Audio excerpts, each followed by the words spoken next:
Welcome to Real Lift Systems, where simplicity and precision parts combine to create a reliable and production-oriented product for lifting cellular and pleated shades. Now let's see how the system works. The Real Lift system was designed so that the motor and tube move from right to left in the headrail. As the tube rotates, it threads itself inside a fixed block. The tube moves a calculated distance with each revolution, causing the cords to wind up on the tube with complete accuracy each and every time. Now let's take a look at how easy it is to install a Real Lift system on your shades. Step 1. Ordering your shades. It is important to know some specifications before you order the shades you wish to motorize. At this time, Real Lift Systems Incorporated is not aware of any cellular or pleated shade product that cannot be motorized using the new Real Lift system AC headrail and the Real Lift's patented lift system. The minimum size on the new Real Lift headrail is 25 inches by 200 inches, and the maximum size on the new Real Lift headrail is 216 inches by 200 inches. Maximum length is calculated using the maximum number of turns on the Subassembly 400 series motor. If you are ordering shades from a manufacturer, they should be ordered with a standard headrail whenever possible. If you are able to specify where you want your route holes, make sure that the first and last route holes on the shades are a minimum of 6 inches in from each end. For shades using a headrail control, the route holes must be ordered a minimum of 10 inches in from the end. If the first and last route holes do not meet a minimum of 6 inches, you will need to redirect the strings inside the headrail. If you have to redirect the cords, you must redirect all of the cords or the shade will not be level. Step 2. Preparing your shade. The Real Lift system only works with 0.9mm or 1.4mm cord. If your shade has tape or a cord larger than 1.4mm, the shade will have to be restrung. If you have to restring your shade, cut the cords the length of the shade plus 18 inches for tying knots in the bottom rail and for having extra on the top. Hang your shade upside down from angle brackets attached to a lift to measure and mark your cords. Next, hang small hand clamps from the strings. This puts equal weight on the cords and makes the marking of the cords more accurate. Add 3/8 of an inch to the finished length of the shade and then mark the cords. If you are accurate in this step, it will not be necessary to make any adjustments to the shade when you are setting the limits. Next, return the shade to the table. At this time, you may have to change out the stiffener on certain shades. For the 1 1/4 inch Hunter Douglas Duet, remove the existing stiffener and replace with a 1.5 inch stiffener. Because you will be using new cord guides, any stiffeners drilled with holes larger than 1/8 of an inch will also have to be replaced. Step 3. Cutting the headrail and tube. First, lay the shade on the work surface. With the front of the shade facing up, measure the width of the fabric. Next, measure the distance between the first and last route holes. Cut a piece of headrail the width of the fabric. Add 5 inches to the measurement you took between the route holes and cut a piece of 40mm tube. Notch the end of the tube to fit the key on the crown of the motor. File any burrs off the headrail and tube. Place the headrail behind the shade, upside down with the front of the headrail facing away from you. Line the headrail up to the fabric and using a speed square, mark the headrail at each of the cord locations. You will notice there is a center line etched in the headrail as a drill guide. Drill a 7/32 inch hole at each mark you just created and deburr the holes. It's important to make sure that your drill has a pilot tip and drills a perfectly round hole or the snap and grommet will not fit properly. Next, put a cord guide on each of the cords and make sure they fit securely in the stiffener.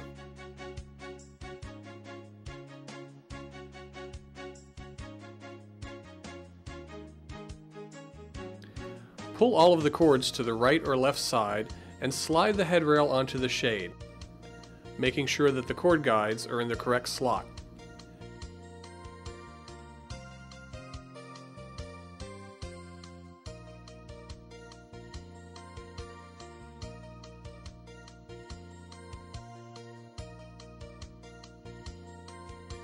Now, slide the headrail about 1/2 an inch past the end of the fabric. Use a small hook and fish the cords through the holes drilled in the headrail. Slide the headrail back so it lines up with the fabric. Check to see if the holes line up with the cords. Next, thread a snap-in grommet onto the end of the cord and snap it into the headrail.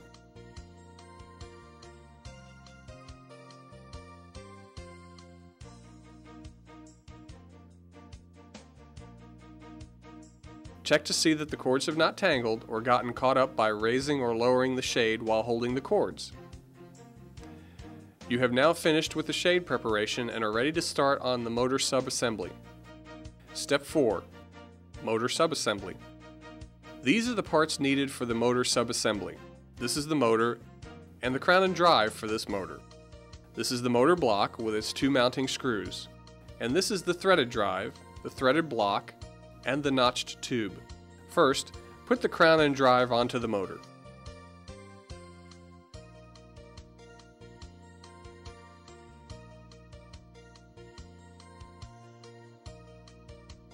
Next, take the motor block and screw it to the motor head with 2 number 6 1-inch Phillips countersink screws.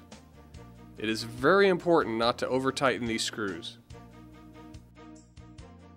If your shade requires a center support, slide it onto the tube at this time. We suggest using a center support when your shade is wider than 84 inches. Next, insert the threaded drive into the unnotched end of the tube. Because the inside diameter of extruded tubes vary, you may have to tap the threaded drive in with a hammer or tape it to create a snug fit. Either way, it is absolutely essential that the threaded drive be centered and square to the tube. Make a mark on the tube 16 3/4 inches from the notched end and 3/8 of an inch from the unnotched end. Roll the tube 180 degrees and make a second set of marks. These measurements and the length of the screws are very important. The tube, drive, and motor shaft must all be fastened together and the threaded drive secured to the tube. The rear lift system moves inside of the headrail. Because of this fact, it is crucial that you do this step correctly. If not, the drive may separate from the motor or the threaded drive could be pulled out of the tube. Next, slide the motor into the tube and match up the key in the crown with a notch in the tube. Next, drill a 3/32 inch hole through the tube and the drive at the mark you just made, 16 3/4 inches from the notched end. Then, drill another hole 3/8 of an inch from the unnotched end of the tube through the tube and into the threaded drive. Countersink the holes and screw the drive and the threaded drive to the tube using number 4 5/8 inch Phillips countersink screws. All of the screws in the tube must be flush with the tube. Next, turn the tube 180 degrees and drill a second set of holes on your marks. Countersink and set your screws. Then, screw the threaded block onto the threaded drive until the threaded drive is 3/16 of an inch from the end of the threaded block. You have now finished the motor assembly and are ready to assemble the shade. Step 5. Final assembly. You will always be assembling your shade with the motor on your right, even if your shade is a motor left. For right motors, place the shade on the table with the front of the shade facing you. For left motors, place the shade on the table with the front facing away from you. In either case, pull all the cords to the right end of the headrail. On the right end of the headrail, slide the threaded block into the headrail. Once the threaded block is at least 6 inches inside the headrail, pull the cords up and over the back of the headrail. Continue to slide the motor assembly all the way into the headrail.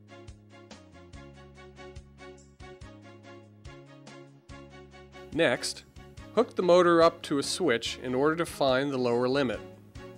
Run the motor counterclockwise or away from you until it hits its limit. Adjust the limit until the notch in the tube is centered in the headrail opening.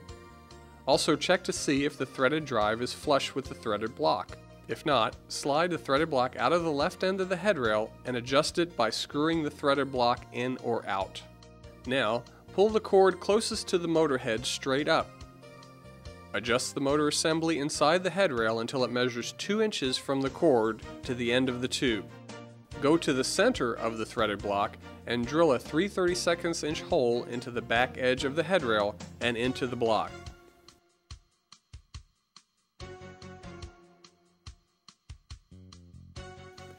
Use a number 4 1/4 inch Phillips pan head screw to secure the threaded block to the headrail. Cut a piece of 3M number 396 Super Bonder film, approximately 1 inch in length for each cord, and temporarily stick it to the edge of the headrail. Important, do not skip this step. The tape assures that the shade will not come out of adjustment. Pull each cord straight up out of the headrail and make a mark on the edge of the headrail.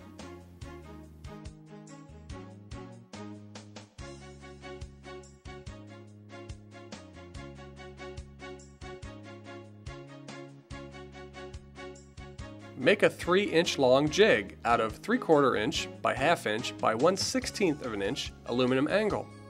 With the 3/4 inch leg pointing up, lay the jig up against the front of the headrail. On the 1/2 inch edge of the jig, draw a short line down the center of the tube. Then, turn the jig 90 degrees to the headrail. With the 1/2 inch leg pointing towards the motor, line the back of the jig up to the mark on the headrail. Draw a line down the face of the 1/2 inch leg that crosses your first line on the tube. Do this for every cord location. It is important to make these marks in this way so that the shade lifts perfectly level every time. Next, locate the mark you already made on your cord. With the end of the cord pointing to the right, lay it parallel to the tube on the cross mark. Using the piece of tape you just cut, tape the string to the tube. Snap the cord clip over the tape and the cord on the tube. Tap your end caps into both ends of the headrail and your shade is ready to hang.